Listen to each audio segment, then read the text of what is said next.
Il était une fois le père Pascal qui finit sa vie sur la terre. Et du coup, où est-ce qu'il va? En paradis. Oui, voilà, c'est ce que vous n'avez pas pensé.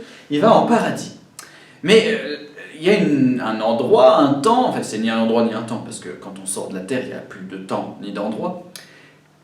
Un quelque chose qui est le pas avant le paradis, pour préparer le paradis, ça s'appelle le purgatoire. Forcément, le père Pascal va au purgatoire, c'est évident. Et puis, quelques dizaines d'années après, le père Mathieu arrive, purgatoire aussi, bien sûr. Il dit « Oh, père Pascal, t'es encore là ?» Ça m'étonne pas. Pas qu'à la maison, vidéo suivante. Alors, frères et sœurs, aujourd'hui, nous allons parler du purgatoire parce que beaucoup d'entre vous nous posent des questions sur ce qui arrive à nos défunts. Et ces derniers temps, en paroisse, nous avons perdu quelques frères et sœurs, ou alors parmi vous, vous avez perdu vous-même des membres aimés de vos familles. Qu'arrive-t-il à nos défunts? Pourquoi nous croyons qu'il y a un purgatoire dans l'Église catholique? D'abord, quand on meurt, il y a un embranchement. En fait, il n'y a que deux directions possibles. Soit c'est Dieu, soit c'est pas Dieu. Donc soit c'est la vie d'amour et de foi, soit c'est pas la vie d'amour et de foi, ce qu'on appelle paradis ou ciel, ou la vie avec Dieu, la vie éternelle, la béatitude, ou l'enfer. Voilà, pour être simple.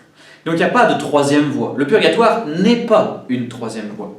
Le purgatoire, c'est les personnes qui ont eu un lien à Dieu.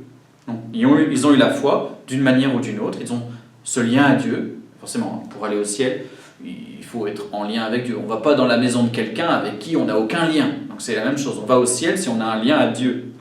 Et si on a de l'amour, parce que celui qui dit qu'il aime Dieu mais qui n'aime pas son frère, il ne peut pas aller au paradis, parce que sans amour des frères et sœurs, pas d'amour de Dieu. Donc il faut, pour aller au ciel, amour de Dieu, amour des autres. Très bien.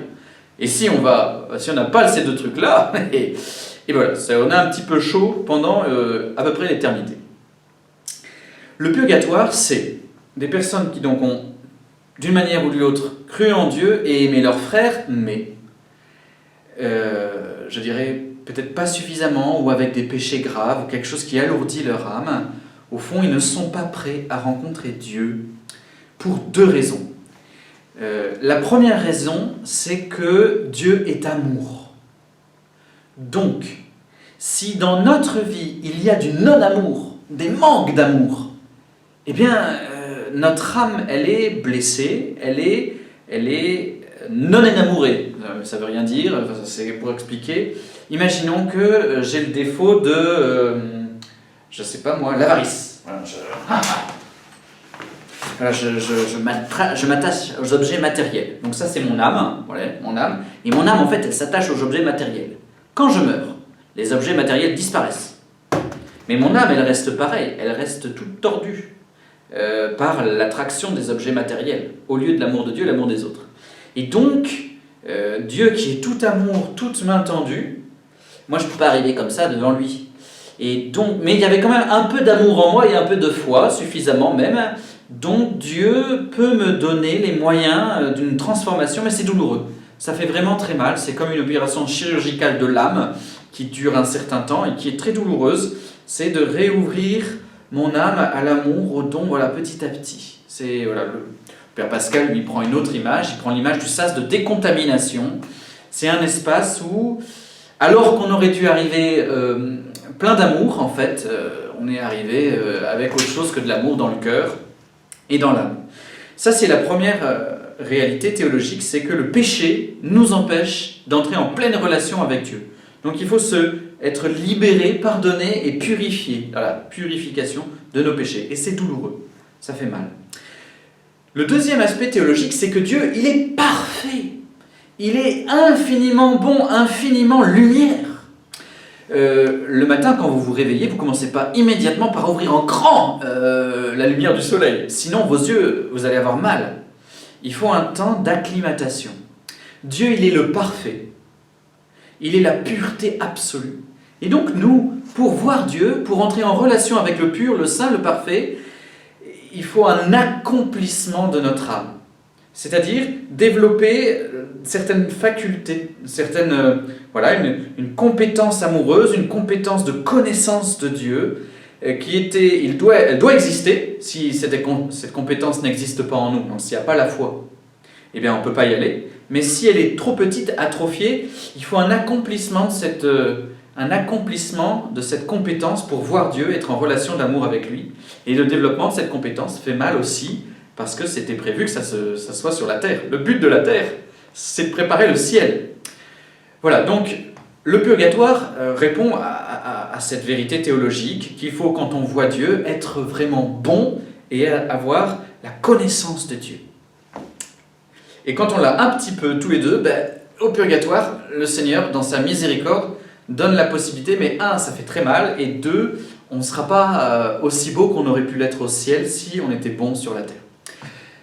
Comment est-ce que je crois dans le purgatoire ? Vous me dites, cette vidéo elle est longue, mais comme vous voulez des arguments enracinés, vous pouvez vous arrêter maintenant.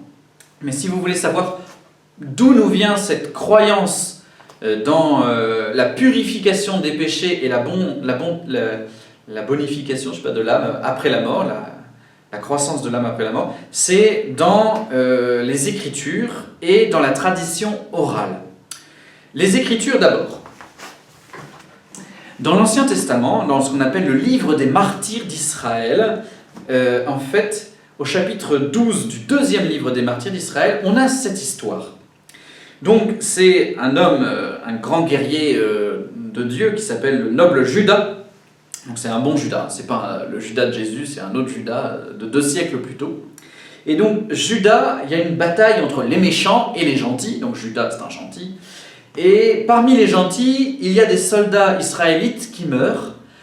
Et on apprend que ces soldats qui sont morts parce qu'ils avaient des idoles dans des petits sacs qu'ils portaient à la ceinture pour les protéger. Donc c'était une trahison à Dieu. Et là on voit, c'est une théologie de base, voilà, le péché conduit à la mort. Et donc ces personnes meurent à cause de leur faute dans la bataille. Et qu'est-ce que fait le noble Judas ? Il exhorta la troupe à se garder de tout péché, ayant sous les yeux le malheur de ceux qui avaient succombé pour avoir commis cette faute. Il organisa une collecte auprès de chacun et envoya 2000 pièces d'argent, à Jérusalem, afin d'obtenir un sacrifice pour le péché. C'était un fort beau geste, plein de délicatesse, inspiré par la pensée de la résurrection. Ce texte est très important. Il dit que Judas demande au temple de Jérusalem, donc le culte à Jérusalem, temple, autel, sacrifice, d'offrir des sacrifices à Dieu pour que soient libérées les âmes des défunts de leurs péchés. Si on prie pour les défunts, c'est que ça a un intérêt pour eux. Sinon, ça ne sert à rien de prier pour nos défunts, parce que soit ils sont au paradis, soit ils sont en enfer. S'ils sont au paradis, ils sont heureux. S'ils sont en enfer, c'est trop tard, ils ne peuvent plus en sortir. Donc si on prie pour eux, c'est qu'il existe un état qui est du côté du paradis, mais où ils ne sont pas encore pleinement prêts. Sinon, voilà, donc la prière pour les défunts, on la voit dès l'Ancien Testament, donc le livre des martyrs d'Israël, qu'on dit aussi le livre de Judas Maccabée, le livre des Maccabées, c'est un nom de famille. Eh bien, 2 siècles avant Jésus, atteste cette croyance que nous pouvons prier pour nos défunts pour qu'ils soient libérés de leurs fautes. On trouve aussi cette croyance dans le Nouveau Testament, mais il faut bien le dire, en filigrane.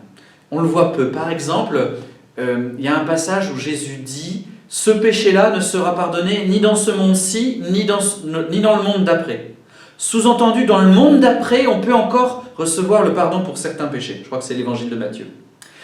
Dans l'évangile de Luc, il y a le bon larron qui dit à Jésus « Souviens-toi de moi lorsque tu viendras avec ton royaume. » Sous-entendu, après la mort, je vais aller dans un lieu ou dans un temps, tu pourras venir me chercher. Ça ne peut pas être les enfers, ça ne peut pas être l'enfer. Parce que l'enfer, c'est fini, on ne peut plus en sortir. C'est le mal pour toujours. Donc c'est forcément une autre situation. Mais il faut bien le dire, dans le Nouveau Testament, on trouve peu de passages qui attestent de cette réalité. Ça m'amène à une discussion un petit peu théologique encore, pour bien comprendre que le purgatoire existe. Nous, la source de notre foi, ça n'est pas seulement la Bible. Pour nos frères et sœurs protestants, la source de la foi, c'est la Bible. Mais pour nous, catholiques, la foi vient également de ce qu'on appelle la tradition. Parce que la Bible, le Nouveau Testament, n'a été écrit que 30, 50, 60 ans après la mort de Jésus. Ou 20 ans pour les lettres de Paul. Et dans la Bible, il n'y a pas la totalité de ce que Jésus a dit ou impulsé. il y a aussi des éléments qui se trouvent dans les traditions orales, qui ont été transmises par les apôtres, et qui ont été, par exemple, les célébrations liturgiques. Dès le départ, il y en a eu, on a des traces de ces célébrations liturgiques dans la Bible, mais les célébrations elles-mêmes, elles ne sont pas dans la Bible. Elles ont été vécues par les premières communautés chrétiennes. Et donc, c'est une tradition orale, il y a des traditions qui ont été transmises et qui ont une grande valeur. Et donc, je peux vous dire, par exemple, Tertullien, donc c'est en 211, il dit ceci. « Les oblations pour les défunts, nous les faisons le jour anniversaire de la mort. Si par ces pratiques tu cherches une prescription formelle dans les Écritures, tu ne les trouveras pas. » Donc, même Tertullien l'explique. Mais elles sont garanties par la tradition et par nos pratiques. Donc, Tertullien avait déjà compris, juste 2 siècles après Jésus, que ce qu'il est en train d'expliquer, ça n'est pas dans la Bible. Mais il dit, c'est depuis le départ, c'est une tradition orale. On le retrouve aussi dans la Passion de Perpétue. Ça, c'est en 203. Perpétue, elle a une vision de son petit frère qui est décédé. Son petit frère lui apparaît, il a chaud, il a soif, il n'est pas bien, il est blessé, tout ça.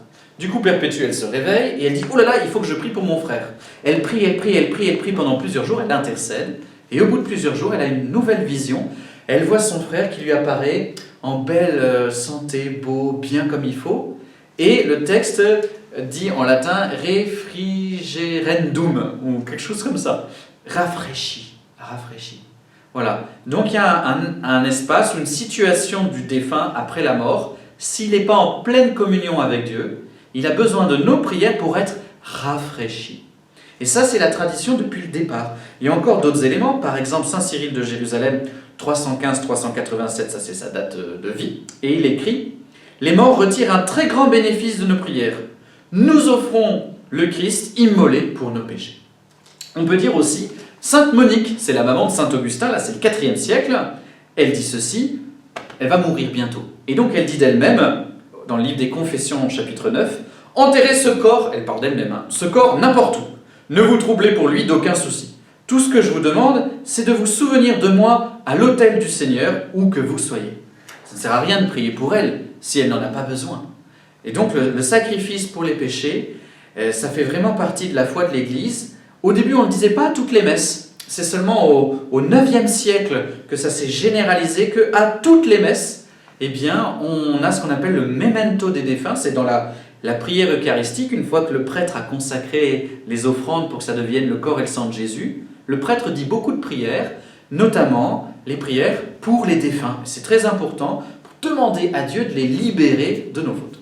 Tout ceci pour dire qu'il est très important de prier pour nos défunts. C'est même un devoir des chrétiens de prier pour les défunts de leur famille, prier pour les défunts de nos frères et sœurs de la paroisse, de ceux qui nous entourent. C'est une mission d'amour. Vous pouvez soulager leur âme des souffrances qu'ils éprouvent de n'être pas encore pleinement en communion avec le Christ, même s'ils sont déjà dans le paradis.